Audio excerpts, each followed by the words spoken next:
Four, three, two, one.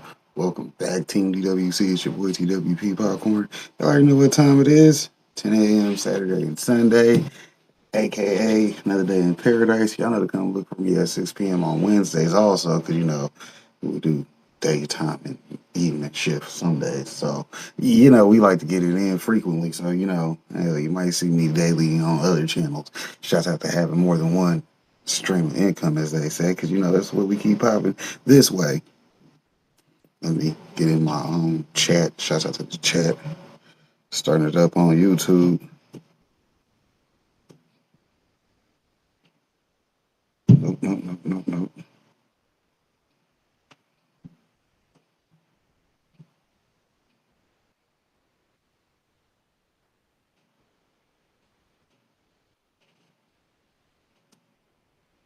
But anyways, like I said, shout out to the big homie Triple Beef, aka Bear Miller, aka son of O&C Company. We gonna be updating our grow and doing some things in there today. So you know how we gonna do. And we got some videos to do too. So let's get them popping, and then we'll get over to the green room. So look, bro, shouts out to my homeboy Wes. You see he live at the moment. Liz B's also live. Y'all know to go check out Sis. Appreciate her for doing her thing. And we're not just gonna hit play all. Shout out to Sensei. He put out a video about that Matrix. Get rid of them. Scroll down. And go to the big homie. Shout out to him. Made that intro beat for your boy.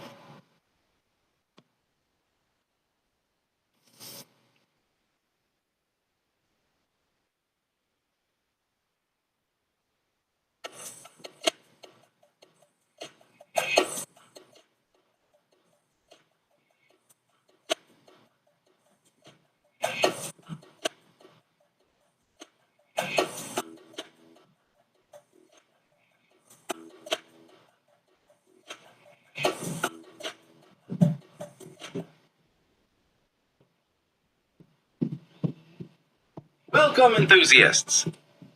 In today's video, we'll dive into the fascinating world of perpetual harvest grow cycles and its effects on cannabis plants.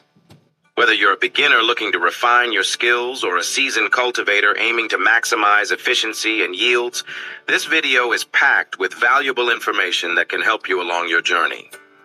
But before we begin, please don't forget to click the like and subscribe buttons and hit the bell icon so you never miss out on our latest videos.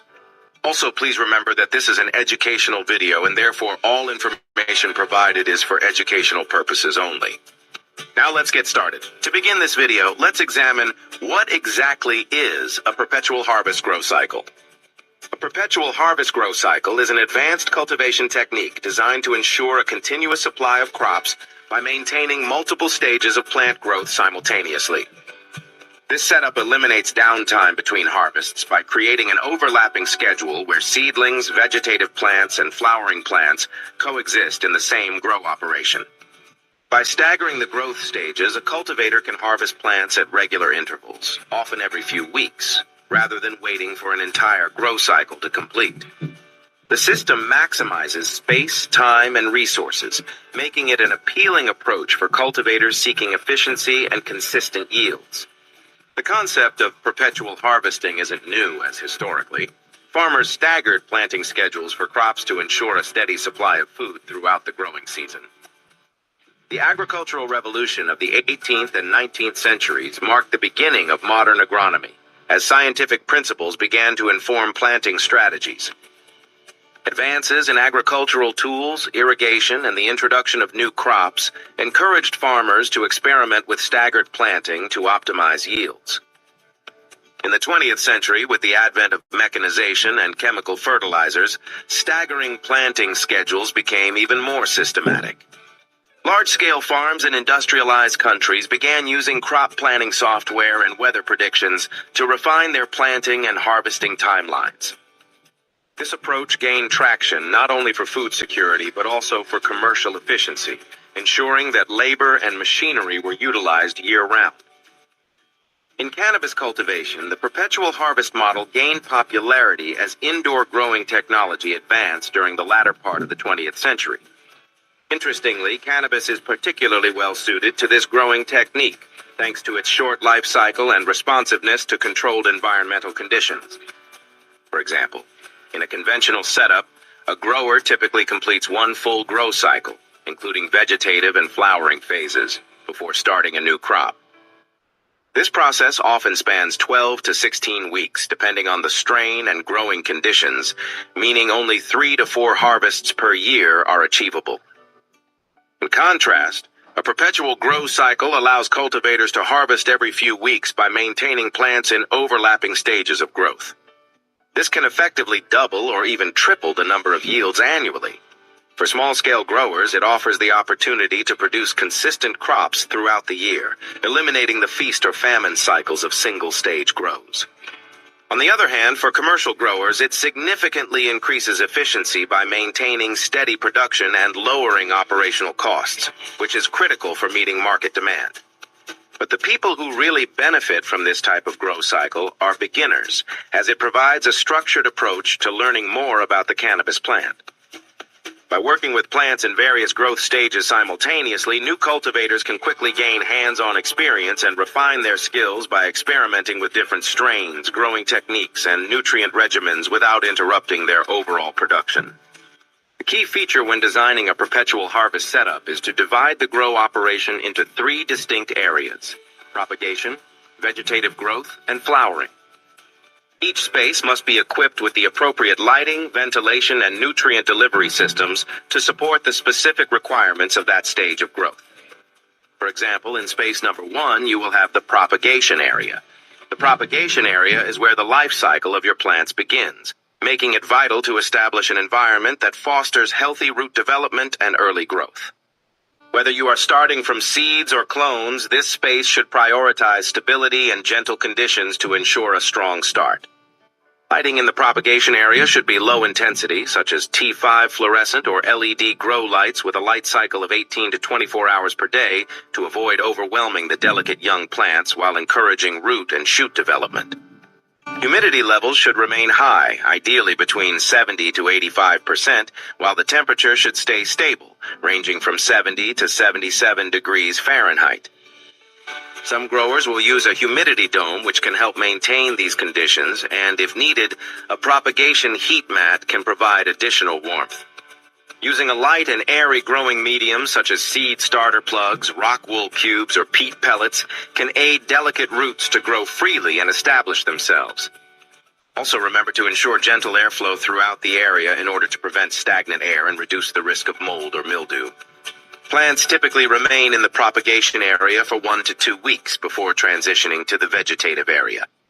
The vegetative area is where plants concentrate on developing robust roots, sturdy stems, and lush foliage in preparation for the flowering stage.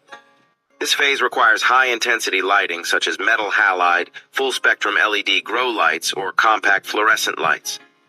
Providing an 18-hour light cycle followed by 6 hours of darkness creates an ideal balance, promoting vigorous growth while allowing the plants a necessary rest period. Humidity levels should remain between 50 to 70%, while also maintaining a consistent temperature between 70 to 82 degrees Fahrenheit, as sudden fluctuations can stress the plants and impede growth. Additionally, nutrient solutions rich in nitrogen like kelp meal are crucial during this phase, since nitrogen supports leafy, robust growth. Maintaining the correct pH level of 6 to 6.5 for soil or 5.5 to 6 for hydroponic systems ensures efficient nutrient absorption. Airflow is also vital in the vegetative area. Growers will use oscillating fans to help strengthen stems and prevent the development of hot spots caused by lights. Plants will typically stay in the vegetative stage for 3 to 6 weeks, depending on the strain and the desired size of the plant before flowering. Finally, the flowering area is where plants transition to producing buds, making it the most critical stage of cultivation. This space requires precise environmental control to maximize the quality and yield of the harvest. For example, flowering-specific lights such as high-pressure sodium HPS or full-spectrum LEDs emphasizing red and far red wavelengths are essential for this phase. To trigger flowering, adjust the light cycle to 12 hours of light, followed by 12 hours of complete darkness.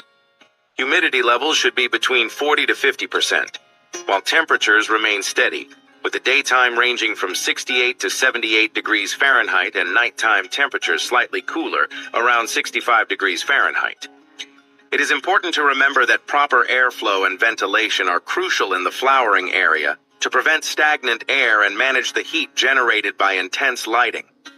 Multiple fans can help maintain air circulation, while a robust exhaust system equipped with a carbon filter will manage odors and ensure fresh air is exchanged. The flowering stage typically lasts 8 to 12 weeks, depending on the strain and growing goals. The two most important things to remember when setting up this type of operation is timing and management. Timing is critical to achieving a seamless perpetual harvest, as it ensures that as one batch is harvested, another is ready to transition into flowering, maintaining a continuous production flow. Additionally, growers must maintain meticulous records of each batch, tracking growth stages, nutrient schedules, and environmental conditions to ensure optimal health and maximize plant yields. To put this process into perspective, let's explore a sample perpetual harvest cannabis grow cycle with an 8-week flowering period and how it could be structured. In week 1, the grower will start batch 1 in the flowering room. Simultaneously, they will start batch 2 as clones or seedlings in the vegetative area. In week 3, the grower will move batch 2 into the flowering room and begin batch 3 in the vegetative area. In week 5, they will then transition batch 3 to the flowering room and start batch 4 in the vegetative area. In week 7, they will continue the cycle by introducing batch 4 into the flowering room and starting batch 5 in the vegetative area. By week 9, the grower will begin to harvest batch 1 and introduce batch 5 into the flowering room. This cyclical pattern ensures a new harvest every 2 weeks, with plants in the propagation area, vegetative, and flowering stages simultaneously. Adjustments can be made based on strain-specific flowering times or grower preferences. As we wrap up today's exploration of perpetual harvest grow cycles, it's clear that this advanced cultivation technique is a game changer for growers at all levels. Whether you're a beginner aiming for year-round supply or a commercial cultivator striving for efficiency and market consistency, the perpetual harvest method offers unparalleled advantages. Thank you for joining us on this educational journey. If you found this video helpful, don't forget to like, subscribe, and hit the bell icon so you're always up to date with our latest content. And we'd love to hear from you. Comment below with your thoughts, questions, or experiences about perpetual harvest setups. Thanks again for watching, and until next time, stay curious.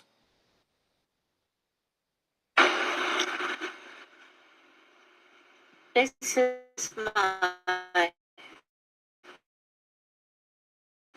first layer of color. I need to maybe go back and fill in a few little spaces, but I'm supposed to start with the light color first and the skin first if I can. Really the lightest color on the page first, and the skin appears to be the lightest color on the page. And yep, this is my first layer. I'm going to go on to my second layer. So here is my second layer, starting to do some shadowing, and then I have a third, even darker layer around the edges. So right now, I put in my darker color, and I am using my lighter colors to do some blending and try and make it a little bit smoother. I just got a few more minutes to work, and then my break is over. Bye. From a distance, which is generally how you view a picture that you framed and put on your wall, the coloring doesn't look too bad. Closer up, it looks to me like I need to do more blending, but yeah, considering it's the first adult coloring I've done. At least it's a good start.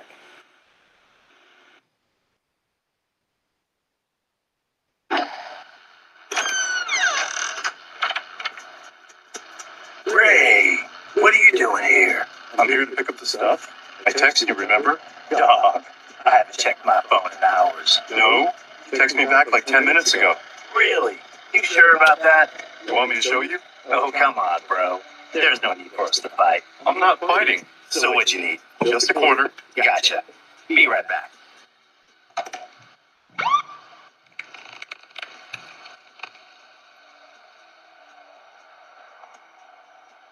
Jesus, come on, dude. Here you go. You take care, man. There's like cops everywhere, dude. Doesn't that worry you? Sometimes. Oh shit. Freeze, police! Get down on the ground! Get down! Come out of the apartment with your hands raised. Surrender yourself. Shout out to Way the up sus to it. vendors. MSOs across the board were some variation between 40 and 60% off, I feel like, from October going forward. Yeah. And that's kind of carried through. A lot of new cultivation got turned on. A lot of new retail got turned on in the run-up to Amendment 3. That's all getting dumped in the market. Yeah. So you're seeing like the lower quality product is just, there's a ton of it on the street right now. Yeah. Cresco's got $16 A's. 16 now? Planet 13 has $8 A's. There's 60% off here, 70% off there. Buy two, get three free. So you're seeing that elevate. But what we're also seeing that I'm very happy about is the new patient number tick back up. Okay. So we had, Why is that? remember, in the run-up to a constitutional amendment, if you pull data from other states to go full rec, medical Right. cards, new patients go down. Makes sense. Because people are thinking, why am I going to renew my card? It's a course. pain in the ass, everything else like that. Yeah. So we've seen that new patient number. All of 2024, I think, was 1.5, 1.6% new patient growth. The rate since November 5th has been over 3%. Okay. Wow. So it's starting to crank How again. many registered patients are there in Florida? Do you guys know? 940,000. We crossed 900 in January for the first time. And it's what, roughly 2 billion? Yeah, it's 165, 17, depending on the data set you look at. But Florida sales, I saw that report. I forget which article it was, but they have the January 2025 national sales. Florida as a med market was number 2, ahead of rec markets. Yeah. So it's still a massive opportunity. We just have to be disciplined. So I would say the word that we've gotten lean and mean. Some hard decisions. We discontinued delivery, for example. Yeah. It wasn't optimized. It wasn't in the best. It wasn't really driving a lot of bottom line revenue. Our entire focus post Amendment 3 is bottom line. Let's make sure we focus on the bottom line. Let's get the business in a great spot. The mantra that I preached to the team and one of our board members gave to me was get smaller, get better, get bigger. We're seeing that a lot. We're in this dispatch. How many square feet is this place? Total with back of the house is right around 2,700 square feet. 27. What do you think's missing, with dispensaries across the country? Because this is more of a lifestyle. Talk about just the idea when you talk about mood and everything. You brought a little bit of California flavor to Florida, and it kind of has that kind of feeling to it. But what do you think's missing, when you look at different dispensaries? Are they very corporate? And if so, you got to stick out. You got to have some sort of lifestyle that comes in with a brand, right? Yeah, so for us, I've been in the industry, a long time. And I got to see Canada go. I was up there for all that in Africa. I was out west, had a chance to study all these markets as they came on. And it was, as we did market assessments, because we went out and did the work. We've done a SWOT on the Florida market since day one, every week. 90% of this market is characterized as either LA, urban, hip hop, weed culture, style brand, or wannabe pharmaceutical company wellness clinic. And there was nothing in between. That's a big difference. Yeah, you have Jungle Boys, which they're doing a great job. You have Flowery putting out amazing product, which is all Cali brand. California Light, yeah. That's California. But then you've got True Leave, Green Thumb, Cetera, Move. None of it really jumps out as okay, what is that? And then you go visit the stores, and I'm not throwing shade. It's just, this is my opinion. It's how we built this. You go visit the stores, minute clinic style, in a waiting room, kind of looking around. Yeah. You get to the back, it's very corporate. So as we were looking to build this, it was let's be completely different. Right. Let's embrace. I grew up in Florida. I grew up on the water. I grew up in a Jimmy Buffett lifestyle. We had this amazing story that I lived and my father lived. Huh? Yeah, terrible life. So how does SunGuard evolve, and how does that translate? Do you see this, ethos and the brand that Sunburn kind of transcending throughout the Southeast? That's the plan. Like in long term? Okay. Our plan is that we always wanted to anchor the business and the brand here, because this is where the story was. Yeah. Use this as the jump off point and not be in a rush. Saying we use a lot is fast nickel or slow dime. We're always going to favor that slow dime. When everyone ran to be an MSO in 2017, 2018, 2019, and everyone's looking at me going, why aren't you an MSO? Well, I'm pretty freaking happy I'm not an MSO right now. Yeah.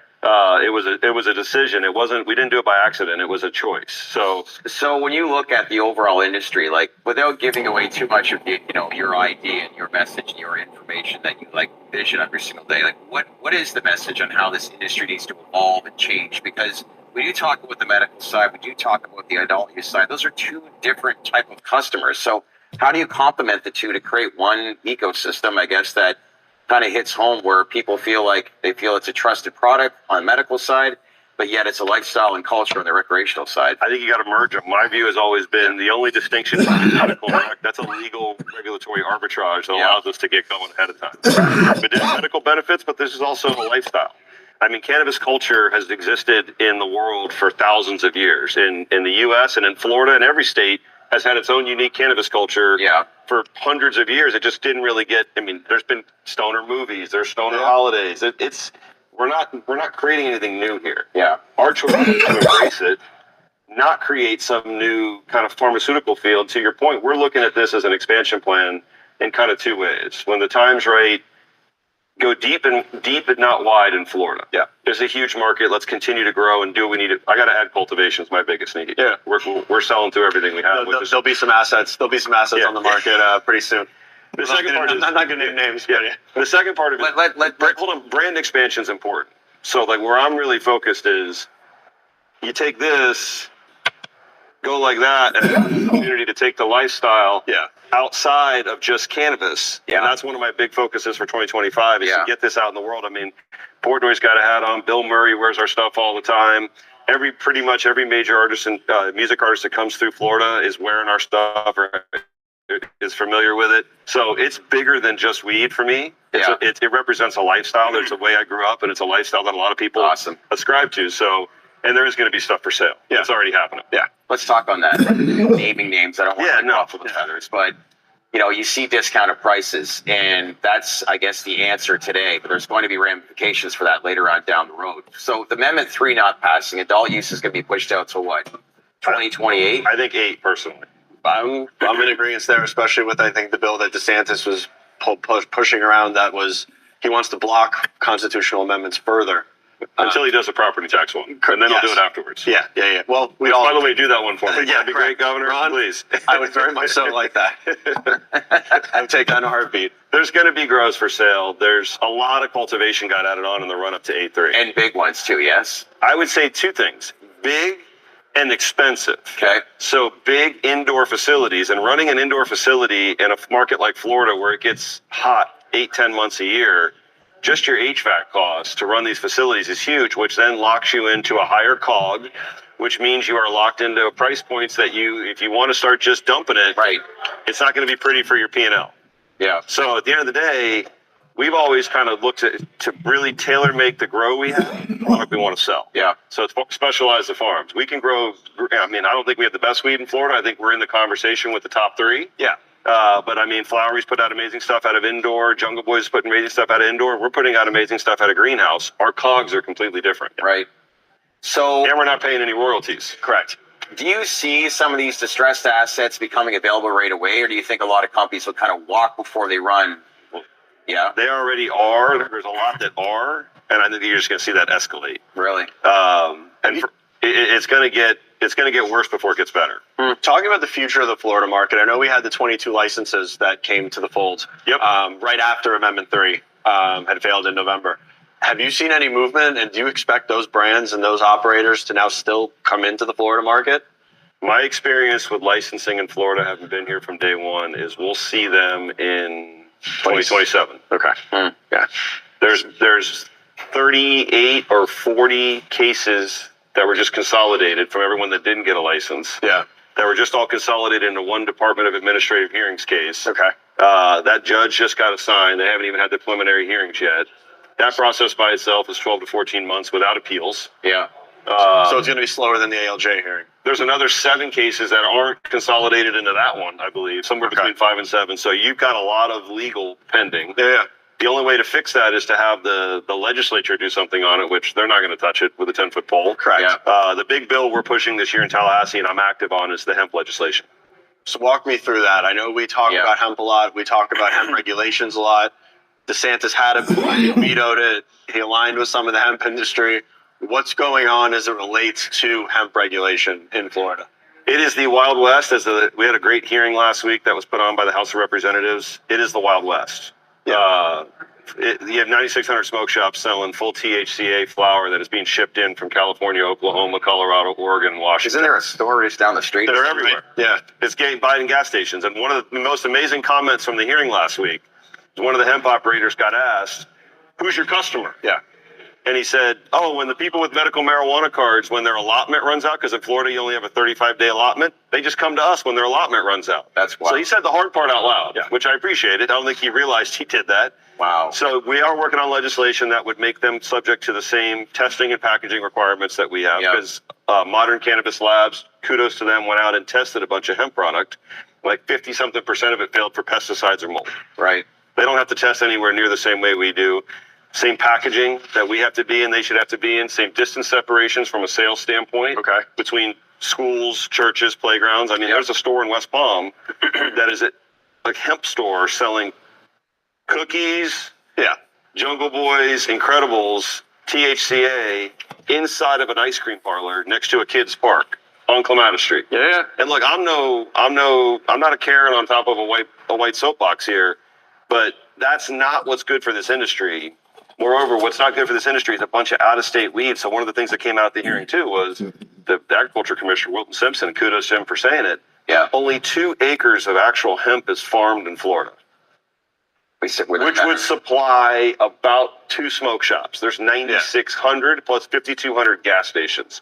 So it's this little loophole on THCA. That's what we're looking to fix. And then you have all these synthetic cannabinoids that are getting propped up. Kudos to Dank Informer on X. That's dug all the way in. I mean, these are Healthy Alternatives is one of the associations that's doing this. Tobacco. Okay, so it's like this is nicotine 2.0, and the better part is you can literally go onto a website. There's multiple websites, Kush.com, and you can place an order and have it shipped to your house, pay with a credit card, and it is full cannabis from California. This is politics at its finest. We can sit here and scratch our heads. There's a million stories that we could tell, but how do you see like a guy like Governor DeSantis? He took a lot of money from lobbying dollars leading up to vote against Amendment 3, but now that we're in the situation we're in, people want to know what's next. What can get fixed? Is it going to be a level playing field where like all these hemp products come down to like what the cannabis industry is currently facing? What I think you're going to see is the packaging requirements, testing requirements, out of state. Now that everyone realizes that 98% of the products getting shipped in from out of state, some regulation around the out of state. And then I think you're going to see they're going to be able to play ball with CBD, which was always the intent. I'm assuming clamping down on synthetics as well. The synthetics, I think, are going to completely go away. And I think you're going to see what the true intention of the market was CBD. If you're truly growing hemp and it's truly less than 0.3%, and you're not doing this THCA, because by the way, under how THC is calculated under the Florida hemp law today, I could take my flower back here in the vault with the COAs that we have here today and go sell it in that smoke shop legally if AMI would let me. It would qualify under the definition. That's crazy. That's how, which is what we presented at the hearings. How complicated it becomes. Well, they did it on purpose, not by accident. So Nikki Fried, when she was ag commissioner, the only Democrat to get on the Florida cabinet in the last 20 years, she set this market up. Wow. And then she pulled the ripcord, left. Her and Holly set this whole thing up. And everyone's just run roughshod. These people are selling lollipops splayed with synthetic cannabinoids. Roxy's? 7-OH. That's even worse. That's illegal. That's legal morphine. That are being sold by brands like Cheech and Chong under They're calling them Quaaludes. And just selling them to anybody over the age. Anyone over the age of 18. Now look, Wolf of Wall Street Ludes with Lemon 714. If I'm being honest, and a batch of those showed up, I'd probably give them a go. But by the way, Lemon 714s the Lude Lemon 714s prove one thing: the DEA wanted to get rid of them, and no one has ever seen them again. What was that? Yeah. That scene crawling the Lamborghini, I'm in for that. After living in this market for the last 5 years, I'm in for that. Yeah. I'm in for that. Absolutely. So one thing that I've been talking about is the gubernatorial race that we have coming up here. Oh, yeah. Braun's gone. Byron's going to be a solid candidate. Do you think that cannabis is going to come up Yes. from an adult use perspective I do. in the gubernatorial race? I do. I mean, you're seeing it federally. From what I've been told in D.C. as well, is you're going to get through the first 100 days. Yeah. And then we'll see safer banking come back into the conversation, rescheduling come back into the conversation. That's all, everything up there, kudos, I'm going to give credit to Kim and to Charlie and George and Boris. Like, we don't have 7 associations anymore. There's not US and NCR. Yes. It's one thing. Yeah. Okay? And now we got to focus on the one thing that matters. In politics in D.C. You think there's calls being fielded right now? Oh, behind the scenes? Yes. Good. They're working. I actually had Don Murphy in my Stewart store a couple weeks ago. So I think you're going to see it pick up steam in the spring. And then we'll ultimately see the goal is to try to have something teed up by summer recess. So we'll see. Whoa. When you say teed up, what do you mean? Some type of legislative action. Don't know what it is yet. Not with banking, but more on the rescheduling side? It's unclear what it's going to be yet. Something moving. Incremental, right? Take a win. We haven't gotten one yet. We had safe banking teed up, and everyone was crying back then. It doesn't do enough for social equity. I know. Pretty. Come on. Luckily, they're not in the room anymore. Yeah, you're Dubai. Yeah. There's no money for you anymore. Correct. Guess what? It's over. So, gubernatorial, I think you're going to see. Look what we saw this week. A story about a junior staffer, basically, and then stocks went up like, what, was it 10% off of something that small?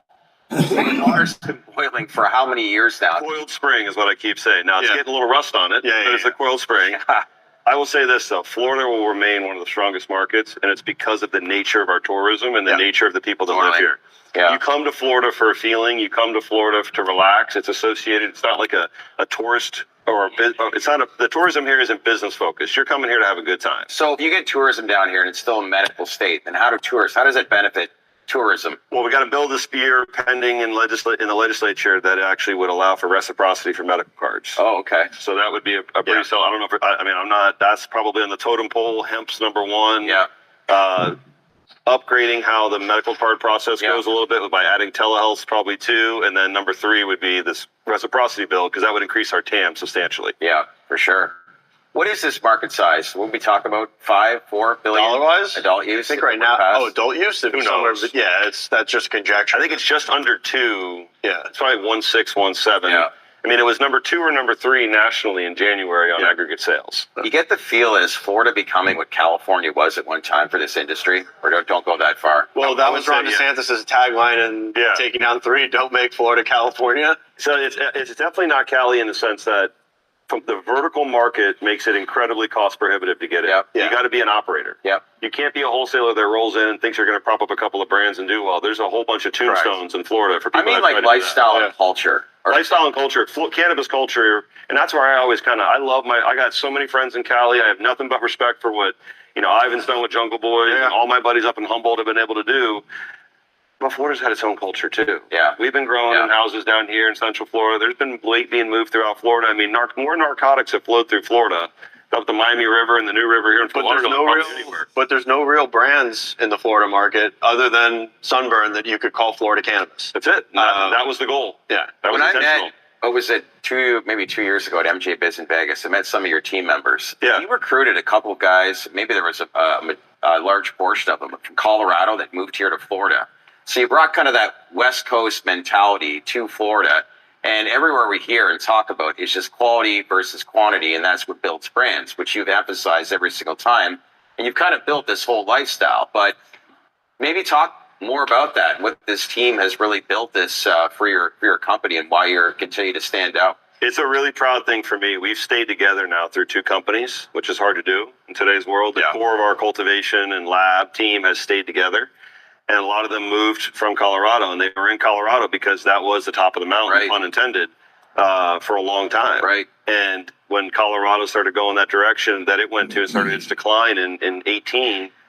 These are Chris Keller, who's been our head of cultivation all the way through 2 companies. I've known Chris a long time. It was like, hey, man, come to Florida. I need your help. Yeah. And we had a small little tomato greenhouse in our first early days at one plant over in Ruskin, Florida.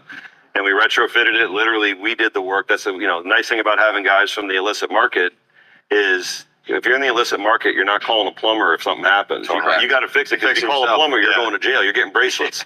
So when we went over, we didn't have a lot of money, and we went over to Ruskin and started fixing that place up, and then they were able to get us Mac 1, and we were able to throw that in the garden, and I caps cut Mac 1. I still get messages and Reddit posts from people that still talk about it. Yeah. So that was the first kind of test for me. If we put really premium genetics with a really good crew into Florida, what's going to happen? Yeah. And boom, I mean, we launched that. It's a funny story. We had no delivery vans at the time. Yeah. And I said to our marketing director, I'm Chris good. Wright, so I moved, he helped me tell my dad's story. We were at Florida State together. So I said, I need your voice. I need you to speak like nobody in cannabis. Yeah. Accurate. And he put a post up that said, "Hi, Florida, we're now open." And it was a picture of Mac 1. Our operations director called 2 minutes later and said, "Did you guys put something on the internet?" I go, "Why?" He goes, "The phone system crashed, the internet crashed, the website crashed. What the hell happened?" He goes, "We have 3,700 voicemails. And these are voicemails of people saying, 'Hi, it's Joe Smith. In 2019, modern era, my patient number's X, my credit card is X.'" One plant was literally known just for the Mac 1. Are you serious? Yeah, there was a full run on it. So we Wow. didn't have delivery vans. I handed my operations partner a check and said, "Go to the Ford dealership, buy the transit vans. We're calling Omnia to get them inspected so we can start filling orders." Wow. The concept was really good product, Yeah. premium brand with a really good team, and it was like that worked. We obviously had a good exit, and it was like, let's do it again. But let's do it with this. You got probably the most fascinating story out of any executive in the space. It's been a couple of years since we actually talked about this, about the name Sunburn. Yeah. I know you've mentioned this on podcasts before, but if we got new viewers, you got to run this through as to how the whole name got brought up. You got this story is incredible. So born and raised Floridian. My father, 1977 and 1983, he was a poor cotton sharecropping family up in Northwest Florida. Grew up poor, ended up, as a hustler. Ended up in Daytona, got involved in the suntan lotion business, took the distributorship from Miami to the Keys, and we lived at mile marker 19, just outside of Key West. Yeah. Being a North Florida country boy, of course, he had a big barn and horses and acreage. And Colombians are moving a big load of weed down the road, and their trucks breaks down an overseas highway, and they knock on his door and see he has a barn. "Can we throw it in your barn?" He's like, "I pretty much was going to get shot if I didn't." They're Colombian narco traffickers. They knock on the door. Take this or you're dead. Yeah, and they came back the next day, picked it up, and gave him $100,000 cash. And he's like, 1977. He's like, "Yeah, let's do this again." And flash forward, he had 13 shrimp boats, never caught a shrimp. Ran cars, ran cars at Indy, ran cars at Daytona. They won Le Mans in 1979. He didn't get the memo on staying quiet and calm. And ultimately, he got busted. And when the DEA put a task force to get him, the front business was a suntan lotion business. And when he got hit, they hit him with Operation Sunburn, is what they called the DEA task force. Which is why we're here. So as we built this entire brand, it was always been in my head since I was 17, 18 years old. I want to call that cannabis company Sunburn Cannabis. Smart. And my dear friend Chris Rice, who went to Florida State with me, he was a film student, started interviewing my father when he was in Tallahassee. Okay. Got him we DEA agents on tape. We have the federal judges, all the lawyers, Johnny Cochran, F. Lee Bailey, Alan Dershowitz for his lawyers. And we have thousands of hours of audio, which for me is cool because he passed in 2010. I can still go listen to his voice. What would he do if he was sitting here right now? He'd tell me I'm a fucking knucklehead. He couldn't believe I actually did it. And they'd probably want to go get a Crown and 7 for lunch because that's just him. But it's been a wild ride. What's been really cool is we've opened stores throughout the state. Like when we opened our Pensacola store, the DEA agent, who's now a judge, an appellate court judge, showed up to the opening and was like, he came up with the name Operation Sunburn. He walked into the store, Nick Geeker, and was like, "I can't believe you fucking did this." You're so nuts. You guys have become friends now. Yeah, we sat. I got a picture with him in front of the wall. No shit. Yeah, that part of what was that like? It's wild. He's like, "I didn't want to arrest your dad. He just wouldn't stop." He goes, "We had plenty of times we had him in."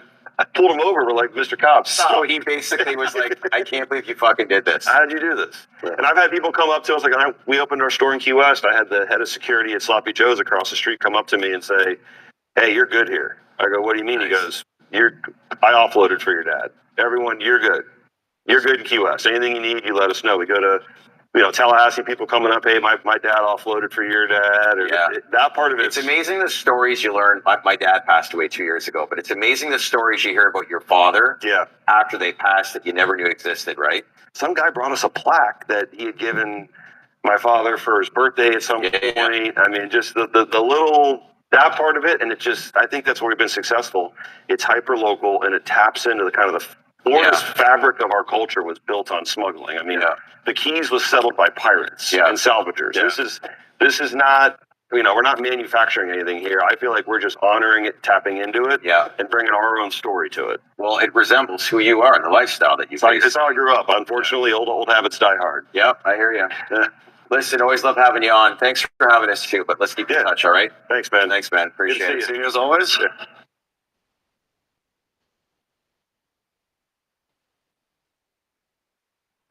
Hey everyone, thanks for watching our latest podcast. What'd you all think? Is there any information that we're missing? Is there anything you want us to cover? As these industries heat up, we're getting access to more and more big hosts. So let us know the questions that you want us to ask for you.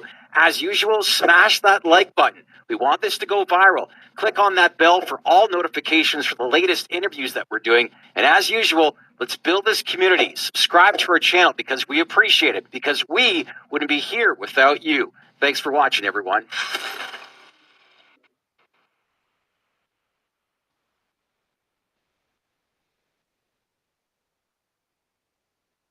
Wow, that's Snoop Dogg, the Godfather. I hit that blunt, I'm going to see the father. Damn, Earth was cool. Oh, this gas, 93 octane. God, take me now. Hey, cool it. He got another one sparked already. He being unreasonable.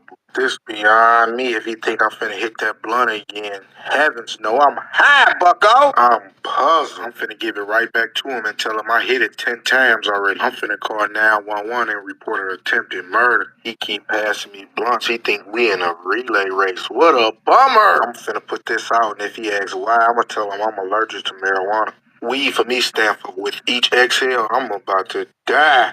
He gotta knock it off. I done already took 2 blunts. He done sparked a third one. Smoke monster. I'm finna play sleep. I'm comatose. Big fella, you took that blunt to the head. Now you finna be in the nearest hospital bed. This ain't the move. I'm finna scoot. He a different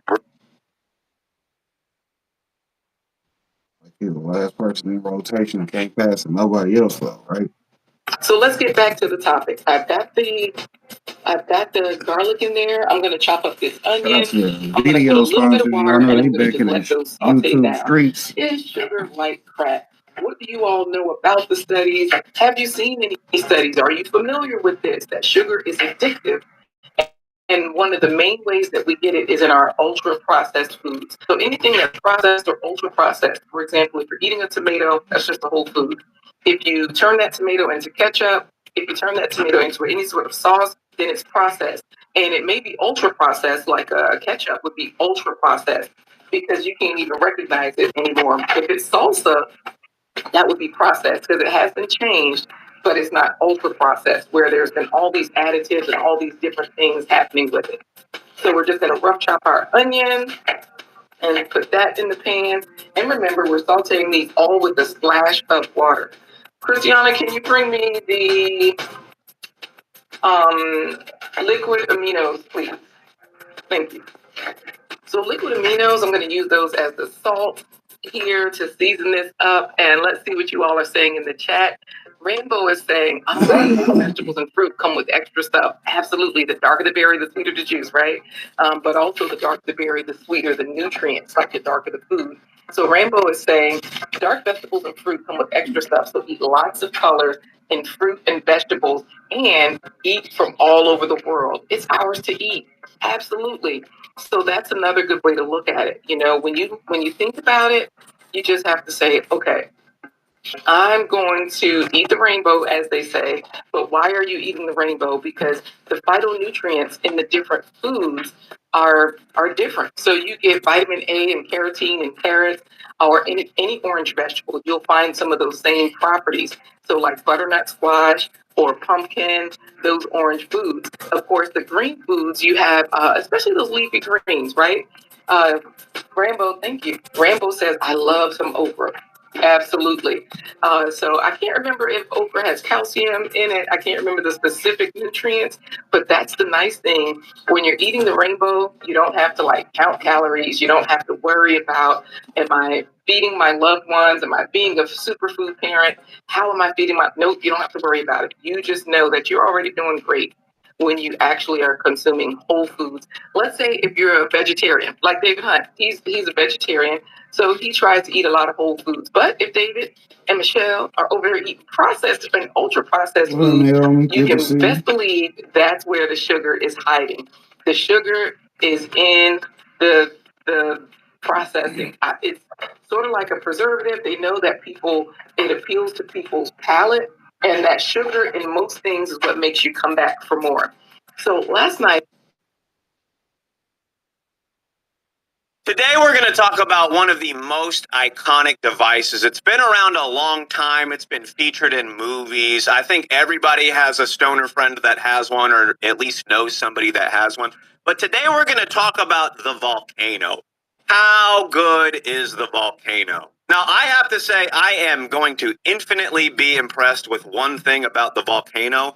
You could do volcano bag rips before you could play Halo. You could hit the Kano before you could drive the Warthog as Master Chief. Now, I just found this on their website. The first version, I didn't know this, the first version of the volcano was made in 1996, constructed with the housing of a heat gun. Obviously not the safest way to do it. You don't want to vape with a heat gun. But they got started on this in the 90s? That to me is actually insane because this device is iconic, bro. This has been around. I've known about it as long as I've been smoking. I haven't owned one until recently, and I've been doing a lot of testing on my Twitch stream, which you should definitely join me on the Twitch. We do a sesh every night at 9 p.m. Eastern. YouTube doesn't pay me, but you can come support me on Twitch for free. Come hang out. And if you have Amazon Prime, you can subscribe to me for free. But I have been doing a ton of testing with the volcano. I think it had been years since I had regularly had access to one. And honestly, years ago when I was using one, the quality of flower I was getting was quite a bit lower. So now it's even better, right? You get better flower, the vapes hit harder. I do need to mention, this is one of the most expensive devices on the market. It's like $700. There's a cheaper version I think I'm going to look into trying out soon.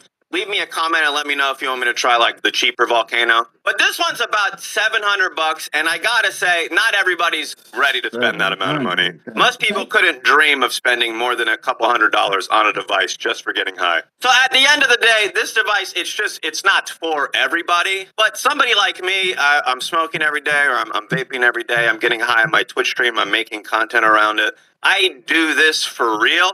I had to get one. I had to try it out. And honestly, my first few rips off of it, I did them on my Twitch stream. I was really impressed. I was like, is this better than I remember? The hits on it were crazy good. I was not expecting to be able to take as big of hits as I was getting. Now, if you've been following my content journey, you know I made a video a couple of years ago talking about how herb vape should be better. And I highlighted a lot of my experiences. And I think I mentioned in the video that unless you're getting the volcano, there's not really anything good out there. I knew back then that it was one of the best, but even today, with a lot more options, since I've made that video, I've been exposed to a bunch of different vapes. Let's just say I had a lot of comments, a lot of feedback on that video. Very, very constructive criticisms. Basically, a bunch of people calling me a dummy and telling me to try out some other devices I hadn't heard of yet. And now I have a pretty good grasp. I've used a ton of different devices, desktop, portable devices. And I will say the average state of devices is better than when I made that video. But the Kano's been out before I made the video. It's so dang expensive. Now, I want to say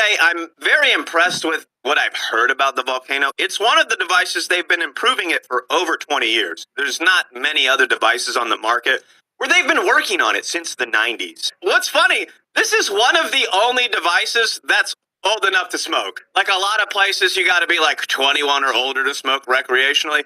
This is the only device that could legally smoke. I mean, you can find an old pipe or something from the 90s, but it's been around for a while, and they've been improving it for years. There's been a few iterations of it, but there's a reason it's been around. It's actually really good. Now, a lot of people have been asking me, is the Volcano better than the Hammer? Because if you've seen some of my other content, the Hammer, this guy right here, is one of my favorite devices. The device that heats it up, the dab ready, the terp ready, however you want to call it, can heat up a banger, or it can heat up this Hammer for flower vaping, which I think is incredible. It's a lower cost than the Volcano, like a couple $100 cheaper, And you can heat up a banger, you can heat up the hammer. You can do concentrates, you can do flour with the volcano, but it's a slightly different device. This is going to interact with the bowl that I'm going to put on a glass piece, and I can use a number of different glass pieces. The Kano, you put a bag on it and you fill the bag up, or you can put a hose on it and you can hit it like a whip vape. Or I even plugged the hose into some glass pieces and was ripping it through there. Now, I have to mention, I'm not going to do any rips in this video. I'm going to post another video with rips. They just have a higher chance of dinging this video or restricting it. And I want people to see this video with my opinion on it more than I want people to see me rip it. So I'm going to post another video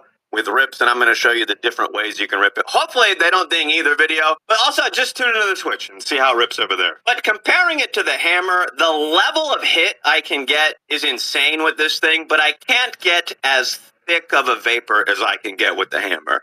If you truly want that biggest one inhale, super thick vapor, you're going to get that with the hammer. This can do really big hits. This can do really efficient hits, but you're relying on the fan in there instead of the power of your lungs. And most people, or a lot of people, are going to be able to get a bigger hit with the power of their lungs. But I gotta say, this is some of the biggest hits I've got out of a device.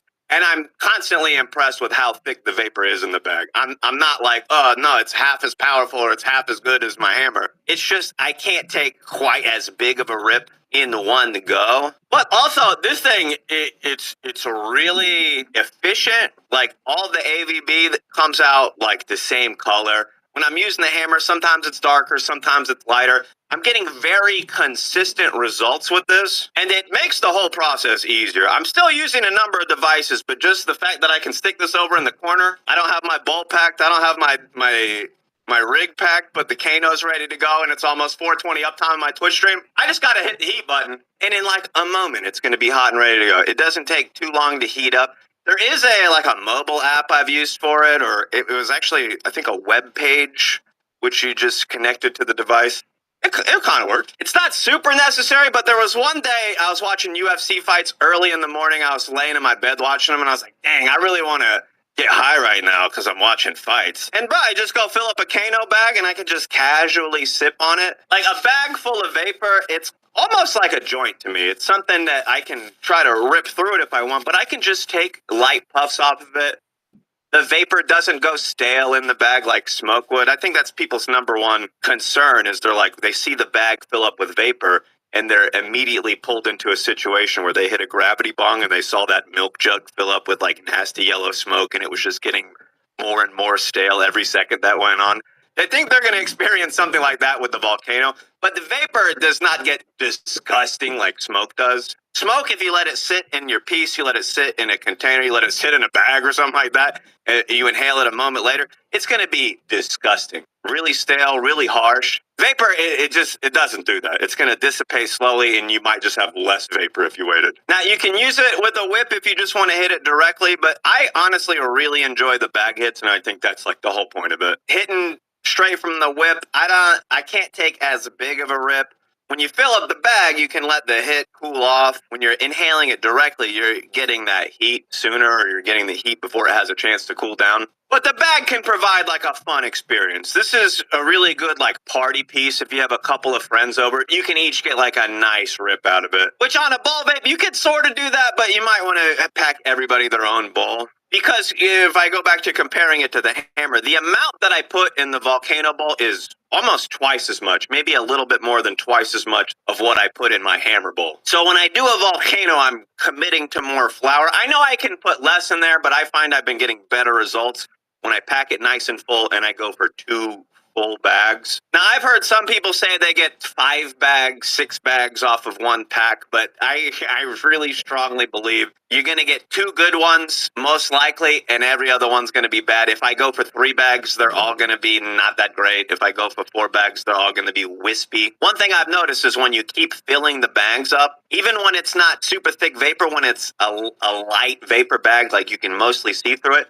it's still like just as hard to clear the whole bag as it is if it's thick vapor. Like you still got to do the hit in a sense. So I want thick vapor in there. I don't know. So I'm really only getting like 2 bowls out of it. I usually start my first one on like 400 to 420. And then my second one, I'll crank the temperature up just to try to get the rest of it out. And the bowl is kind of interesting.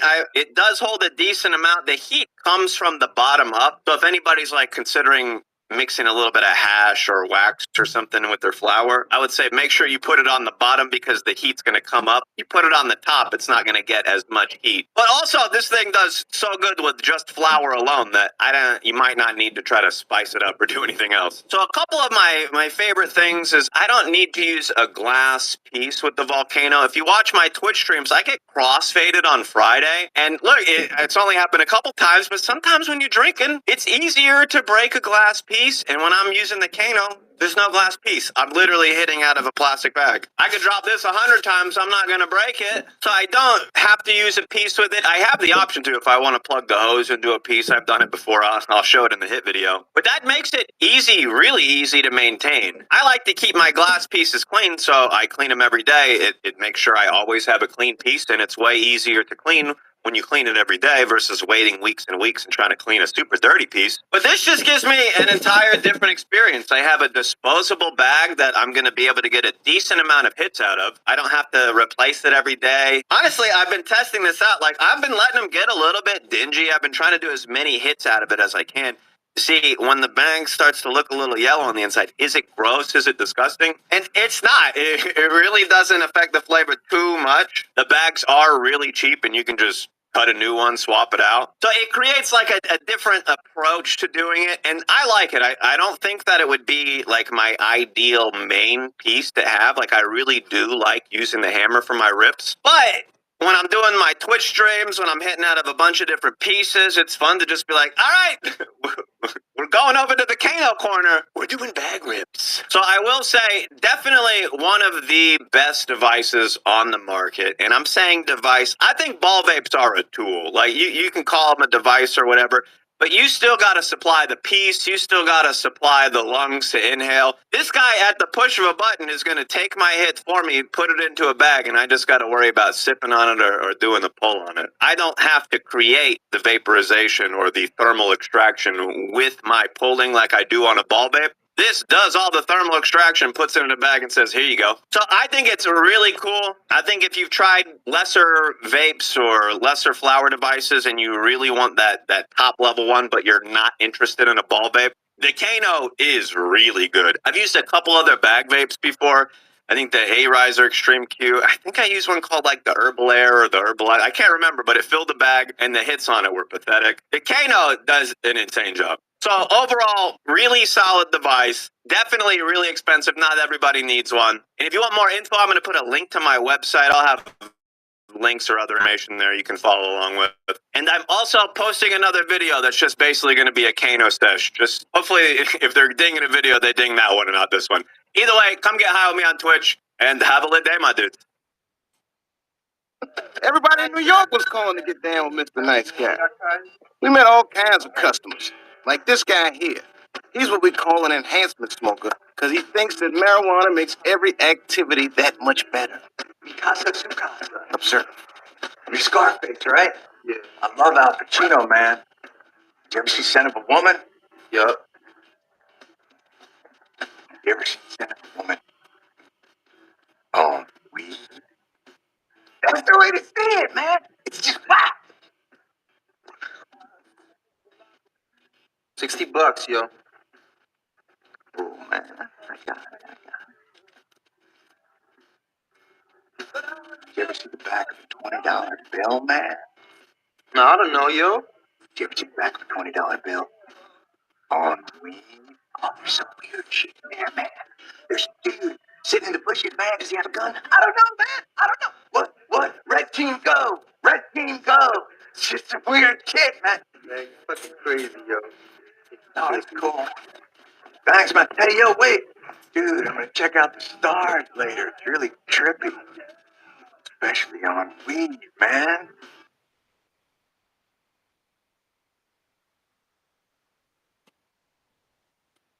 Marijuana business is growing in Missouri. As promised, the state has awarded licenses to 48 micro businesses. KBC 977 spoke with one of the owners who hit the marijuana sales lottery. Missouri residents have grown accustomed to the sight of dispensaries like this on the corner throughout the state. There are about 200 and more are on the way. Demand for marijuana is high in the state of Missouri. Lots of money being made, and the state is now trying to keep its word by spreading the wealth by awarding 48 micro licenses. The micro industry in itself was really conceived with the passing of the recreational bill. Essentially, it's its own encapsulated market. 1,600 people in the state of Missouri applied. 48 were picked through a lottery. License winners like Tango Hotel Charlie had to meet certain requirements, including having a net worth of under $250,000. You've been incarcerated for a cannabis offense, for example, or if you have a disabled veteran or any kind of service-connected disability, things like that. The goal is to spread the bucks that come from the bud. The current laws make it a little bit difficult for micros to truly prosper. I mean, other than just a couple more stores popping up as far as competition, it's a little bit of a different competition because we can only sell X, Y, and Z products. We can't sell A, B, and C products that are, already on the market kind of a thing. Well, now that the approval process has been completed, there's still the matter of getting these businesses up and running, and we're told that in many cases this could take up to possibly a year. Dennis Evans, KBC 9 News. The state is expected to award 48 more micro licenses over the next 2 years.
Let's discuss my payment.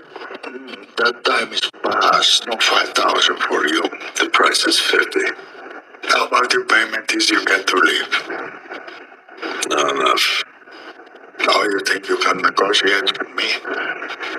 I say the word my nephews go to a certain motel, pay a visit to your daughter-in-law and your little granddaughter. What do you think happens then?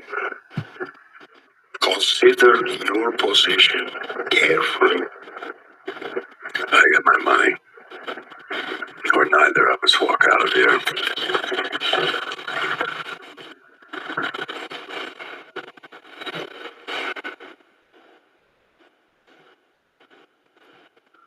You willing to die for this? Maybe I need the 50,000 more than you do.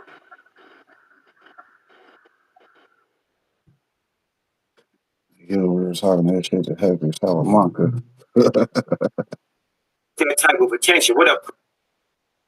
Nah, we do. We gotta keep it moving with what we gonna do though. You see what I'm saying? KB, the homie chat. Appreciate him being live though. You did. We still got moves to make out here in these YouTube streets ourselves. So let's see. I know it's part two of the video. We actually gonna get into the gardening part of the indoor garden consultation. Shout out to your boy TWP putting out these gardening classes for y'all. Y'all can see the process and follow the path if you choose. You dig? It's like the Matrix. You feel what I'm saying? We got the green pill, where you got whatever pill you taking. Shit, it don't matter. Me, hell. Join the green team. God damn it. You know, that's possible with the Buy Me a Coffee. Anyway, that's another thing we was just showing y'all. Y'all know to go check out the Buy Me a Coffee. And we got the Rumble video running with us. So, hell, we ain't worried about posting over there and stopping their video today because they going with us. Shout out to the Rumble Studios. They got you back out here active. For those that want to see, we at tent one behind us. It went out at like right about 8 o'clock this morning. It's on its cycle, so it come back on at 8 p.m. But I got tent two back activated because we're getting ready to put some autos in here. I already adjusted the light timer to where it should come on at 6 and go off at 9. So you did put that work shift in on the Vivo Sun. Shout out to the Vivo Sun. I lowered the light down because these are going to be put straight in here as autos straight out the gate. So, you know, put them in a final pot and then watch them go, right? Right. Shout out to 10 2. Shout out to the son of Odin Seed Company as said in the video. You know, we getting in here showing them what them genetics do. You dig? We got them ready to go. So, hell, I ain't going to hold y'all up. I already made y'all watch the video. I already made you watch the video.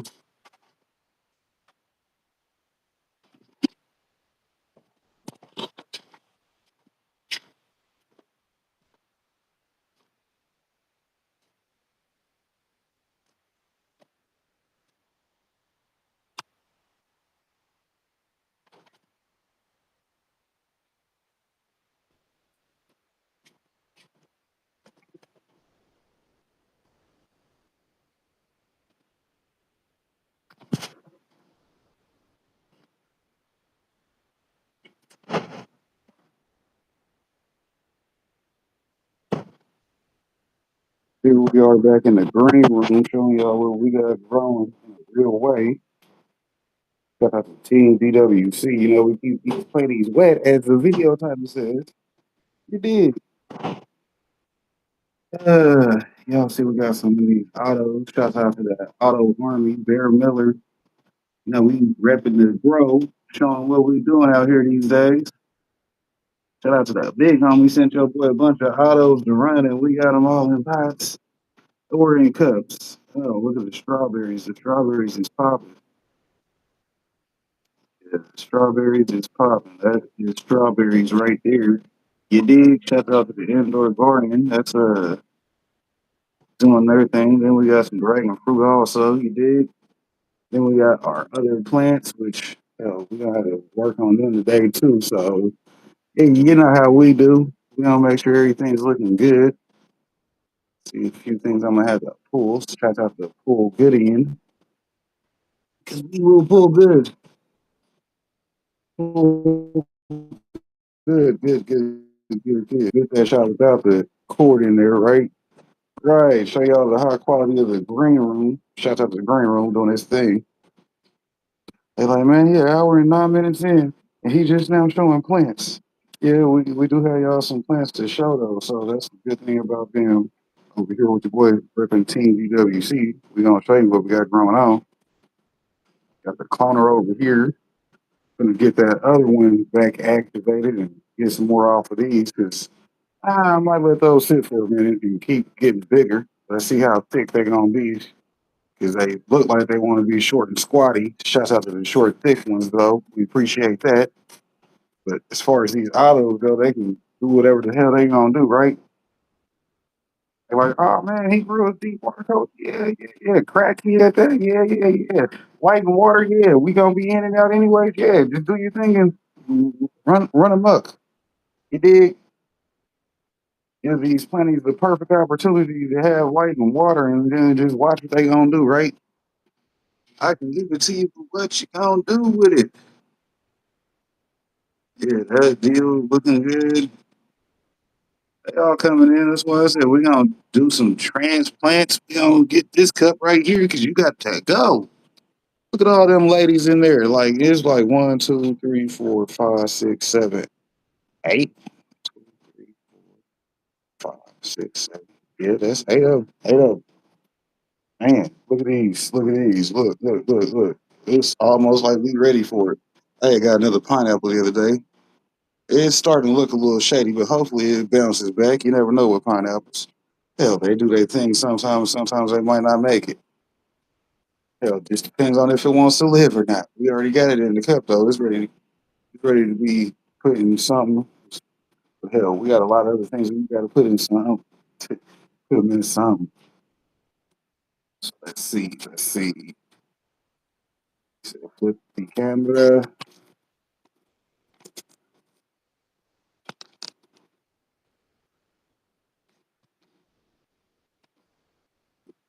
B. So put the cigar down because it's time for you to use two hands at work.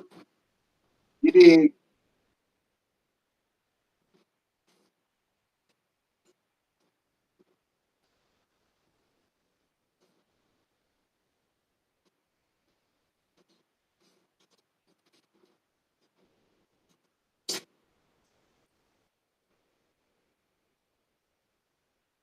These are forward is by design. There's not much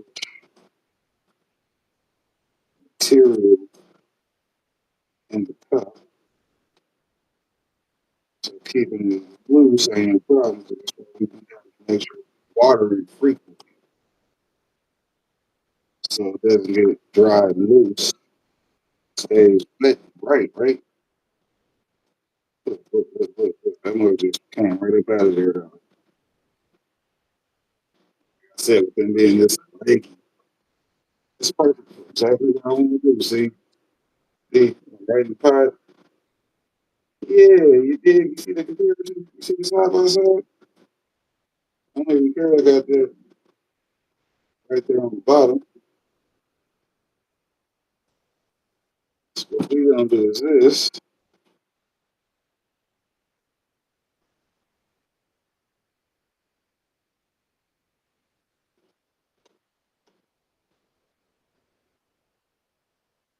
Go ahead and get it in the pot.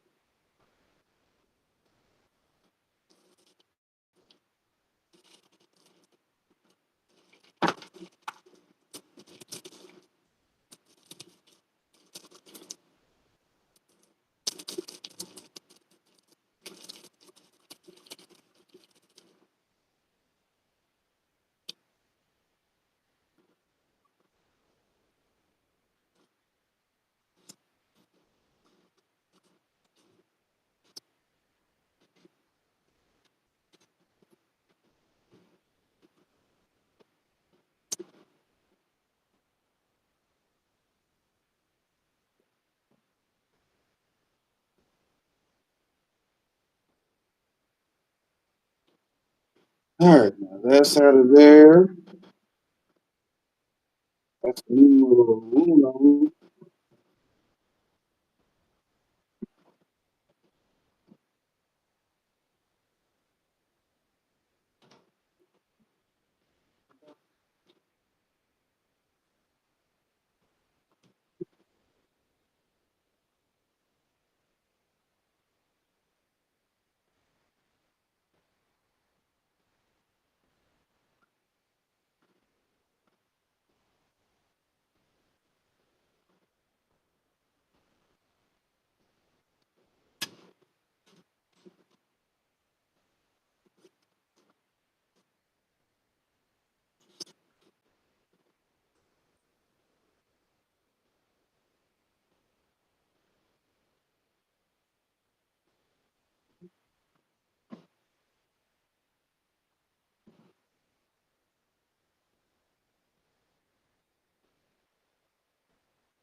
right. Dad, he get a side quest. Shouts out to Dad. I always got a side quest. I get the bonus points, bro. Cutting with the fan. That down.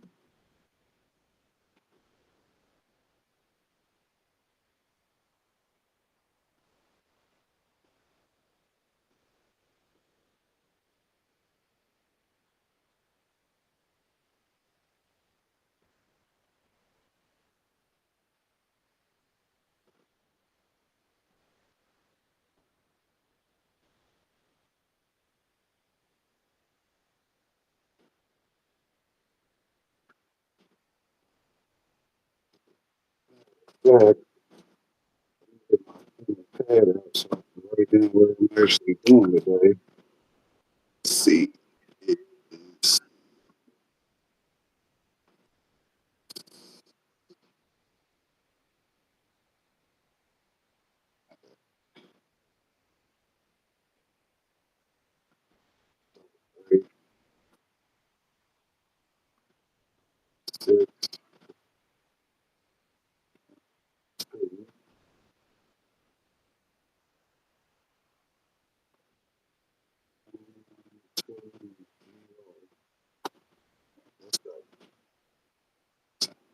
Right.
There's two.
Let's see. That's 1, 2, 3, 4, 5, 6, 7. That's it.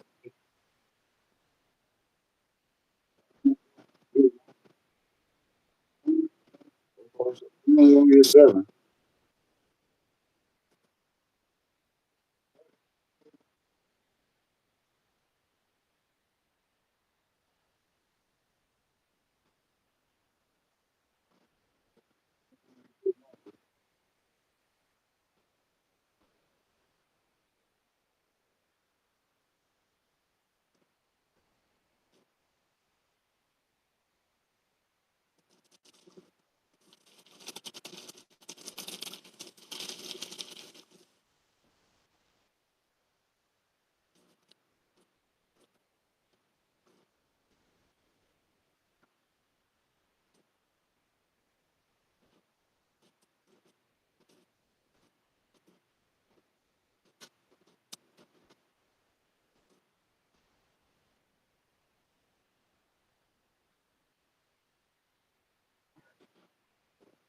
Put these files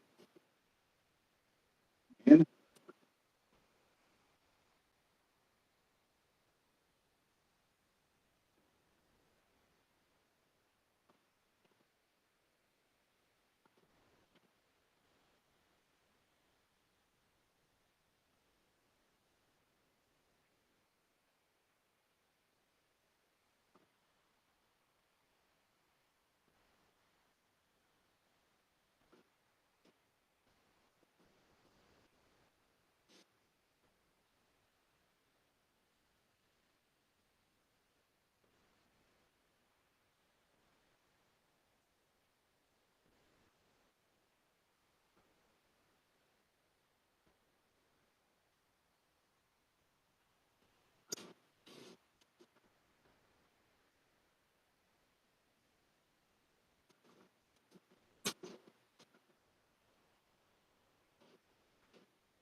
course, you get to come with me for the last one, right?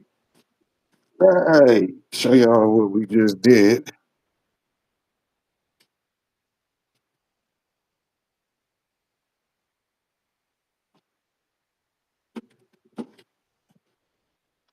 Boom. Got these pots with plants. That's us the Auto Army. All six of them out of their one cup just got put in this one tent. So they'll all be the same thing, which is the DG, which is the double grape. Shouts out to Bear Miller. This will be a Vivo Sun Tent 2 run. Autos, see how they do. You know, caught them at the start. Good thing, the only thing we got left to do for them today is put water in there. Make sure they got the appropriate water level. That'll be it. Then we'll get up out of here.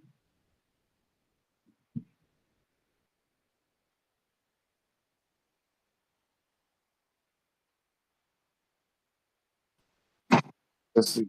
We got more of these ready to go. Rest of them. Let's see. There's still one in this cup. And then the rest of the cups that have tall ones in them, we'll get them potted and ready to go and tagged and labeled. But we'll have to do some dishes for that. I might do that on the cultivation channel because, you know, they're still small enough. I might get away with it. Might not. Who knows? But I still got some work to do live over there. Like I said, y'all see that we got strawberries actually growing in. So y'all know how it goes with Team DWC. We keep it popping with your boy TWP.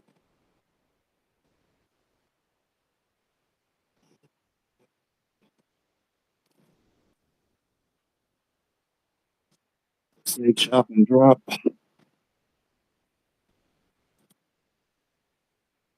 Keep you out of there.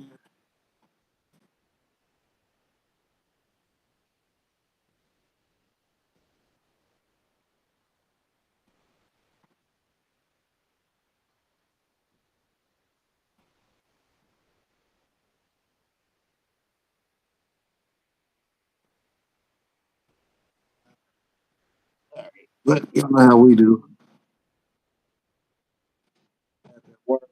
Pots. And y'all, I'll catch y'all later.